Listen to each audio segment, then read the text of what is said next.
दोस्तों नमस्कार।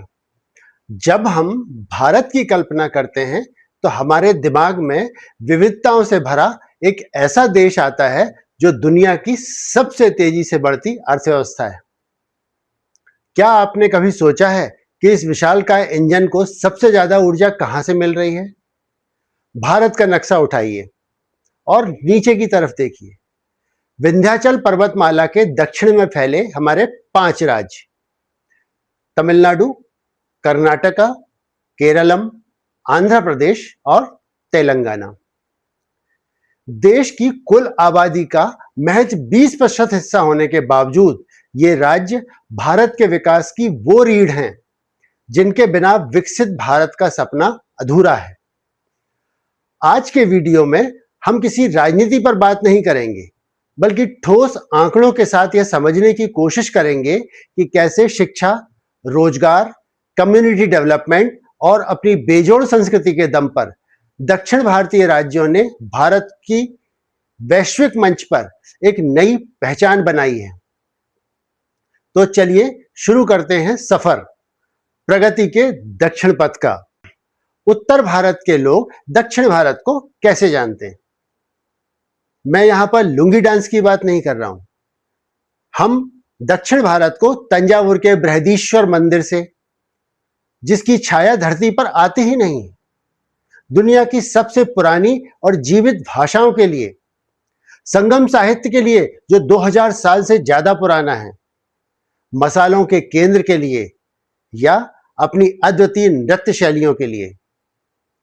ये सब तो इन 5 राज्यों की खास बातें हैं ही, लेकिन इसके अलावा भी कुछ खास है जिसकी चर्चा आज के वीडियो में हम करने वाले हैं। शुरुआत करते हैं सबसे बड़े मोर्चे से, यानी हमारी इकोनॉमी। आंकड़ों की बात करें तो साल 2026 की ताजा रिपोर्ट्स के अनुसार दक्षिण भारत अकेले देश की कुल जीडीपी में लगभग 31% का योगदान देता है। जरा सोचिए, देश का हर तीसरा रुपया इसी क्षेत्र से आ रहा है। तमिलनाडु को देखिए, जो महाराष्ट्र के बाद भारत की दूसरी सबसे बड़ी राज्य की अर्थव्यवस्था है।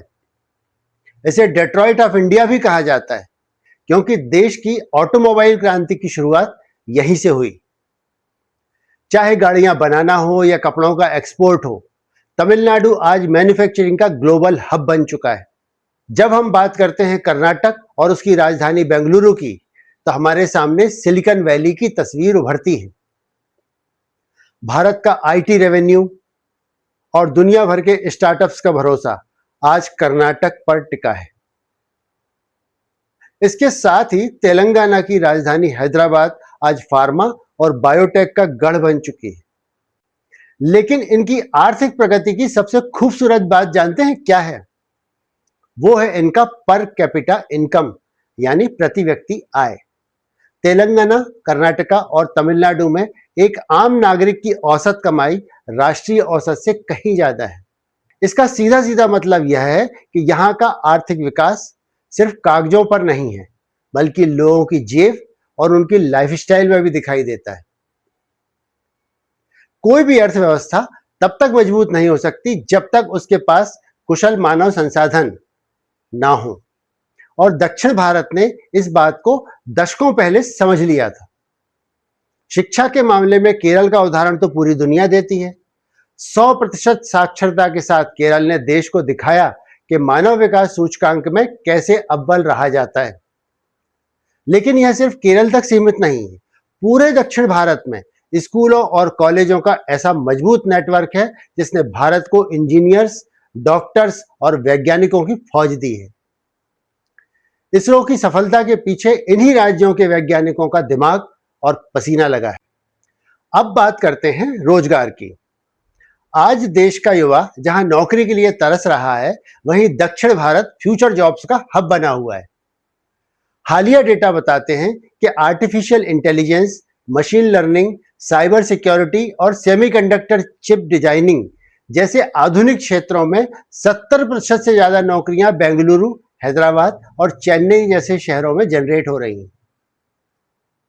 तमिलनाडु की नान मधुलवन जैसी योजनाएं युवाओं को कॉलेज के साथ साथ सीधे इंडस्ट्री में काम करने वाले स्किल्स सिखा रही हैं। दक्षिण के राज्यों ने सिर्फ अपने लोगों को रोजगार ही नहीं दिया, बल्कि उत्तर पूर्व और मध्य भारत के लाखों प्रवासियों को भी आजीविका दी है। आर्थिक विकास अपनी जगह है, लेकिन एक समाज के रूप में हम कितने बेहतर हैं, यह सबसे ज्यादा मायने रखता है। कम्युनिटी डेवलपमेंट और सामाजिक कल्याण के मामले में दक्षिण भारत का मॉडल पूरे देश में अनूठा है।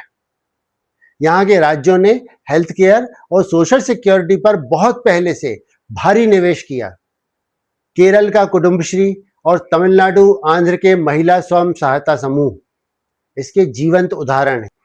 इन ग्रुप्स ने करोड़ों ग्रामीण महिलाओं को न सिर्फ आर्थिक रूप से आत्मनिर्भर बनाया, बल्कि उन्हें समाज में लीडरशिप भी भूमिका दी।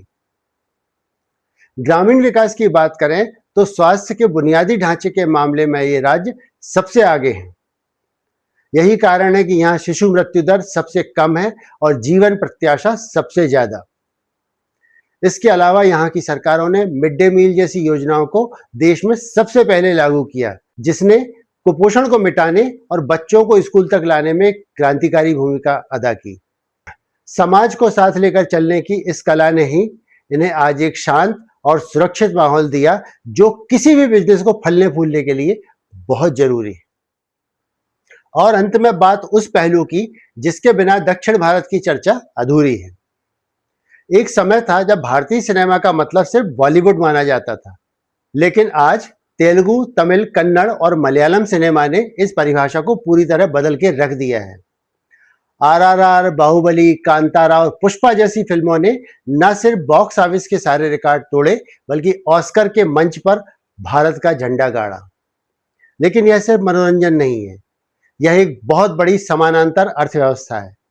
दक्षिण भारतीय फिल्म इंडस्ट्री आज लाखों लोगों को रोजगार दे रही है, चाहे वो वीएफएक्स हो, टेक्नीशियंस हो या दिहाड़ी मजदूर। इसके साथ ही दक्षिण भारत ने अपनी प्राचीन संस्कृति, मंदिरों के आर्किटेक्चर, कर्नाटक संगीत और भरतनाट्यम, कथकली जैसी शास्त्रीय नृत्यों को भी संजो कर रखा है। पर्यटन के जरिए यह संस्कृति आज देश के खजाने में अरबों रुपए का योगदान दे रही है। उन्होंने आधुनिकता को तो अपनाया, लेकिन कभी भी अपनी जड़ों को नहीं छोड़ा। तो आज के इस सफर से हमें क्या सीखने को मिलता है? दक्षिण भारत की सफलता का सीधा सीधा मंत्र है शिक्षा में निवेश, मजबूत इंफ्रास्ट्रक्चर, महिलाओं की भागीदारी और अपनी संस्कृति पर गर्व। जब देश का यह हिस्सा इतनी तेजी से आगे बढ़ रहा है, तो यह पूरे भारत को अपने साथ ऊपर खींच रहा है। वास्तव में दक्षिण भारतीय राज्यों का यह विकास मॉडल पूरे देश के लिए एक रोल मॉडल है। आपको क्या लगता है, उत्तर और मध्य भारत के राज्य दक्षिण के इस मॉडल से क्या सीख सकते हैं? हमें जरूर बताइएगा। आज की वीडियो में बस इतना ही। आपसे फिर मुलाकात होगी एक नए विषय और ढेर सारे दिलचस्प आंकड़ों के साथ। तब तक सीखते रहिए, आगे बढ़ते रहिए। नमस्कार।